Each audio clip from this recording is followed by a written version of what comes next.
என்னை தேடும் இறைவனே, உம்மை நாடி வருகிறேன்.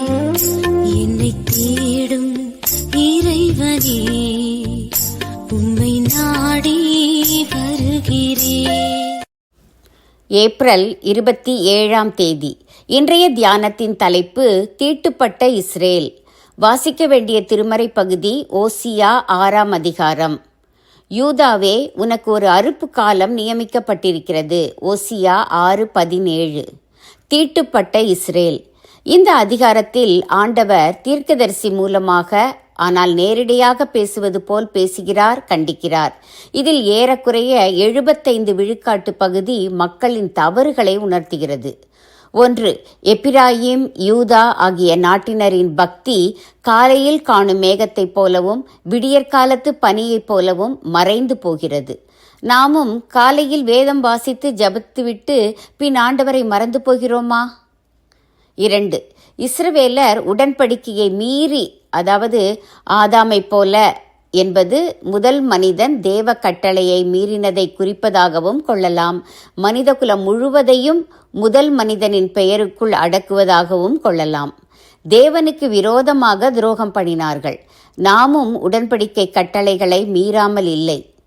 3. கீலேயாத் என்பது கொலை போன்ற பெரும் பாவம் செய்கின்றவர்கள் வாழும் நகரம். இந்தியா இன்று எப்படி இருக்கிறது? சீகேமுக்கு போகிற வழியில் தோஷமான பாவமான காரியங்களை ஆசாரியர் கூட்டம் செய்ததாம். ஐயோ, இன்று பணத்துக்காக மக்களை ஏமாற்றி தவறான கொள்கைகளை பரப்பும் ஊழியர் கூட்டம் பெருகி வருகிறதே. 4. பயங்கரமான காரியங்களான வேசித்தனம், பரிசுத்தத்திற்கு விரோதமான தீட்டு ஆகியவை ஓசியாவின் காலத்தில் இருந்தது போல நமக்குள்ளும் நம் மக்களுக்குள்ளும் நாளுக்கு நாள் பெருகி வளர்கிறதே. இவற்றை மனதில் கொண்டு இறுதி வசனம், யூதாவே, உனக்கு ஓர் அறுப்பு காலம் நியமிக்கப்பட்டிருக்கிறது என்று எச்சரிக்கிறது.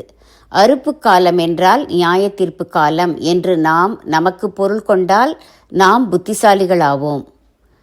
4 முதல் 11 வரையுள்ள வசனங்கள் நம்மை காயப்படுத்தினாலும் கர்த்தர் நம் காயங்களை கட்டுவார், குணமாக்குவார் என்று முதல் வசனம் ஆறுதல் கூறுகிறது. கர்த்தரிடத்தில் நாம் திரும்பும்போது மட்டுமே அவர் காயங்களை கட்டி நம்மை குணமாக்குவார். வசனம் 1. அவர் சிங்கமாய் நம்மை பீறி போட்டாலும், அதிகாரம் 5:14, மீண்டும் உயிர்ப்பிப்பார். அப்படிப்பட்ட அன்பான தேவன் நம்மிடத்தில் விரும்புவது என்ன என்று 6ஆம் வசனம் கூறுகிறது. அப்படியே தேவனை அறிகிற அறிவில் வளருவோம், அவர் சமூகத்தில் பிழைத்திருப்போம். கண்டிப்பும் கரிசனையும் உடையவர் கர்த்தர். கண்டிப்பும் கரிசனையும் உடையவர் கர்த்தர். ஜெபம். இறைவா, என் மீது கிருபையாயிரும். ஆன்மீக கொலை செய்யும் ஆசாரிய கூட்டத்திடமிருந்து என்னை காப்பாற்றும். ஆமேன்.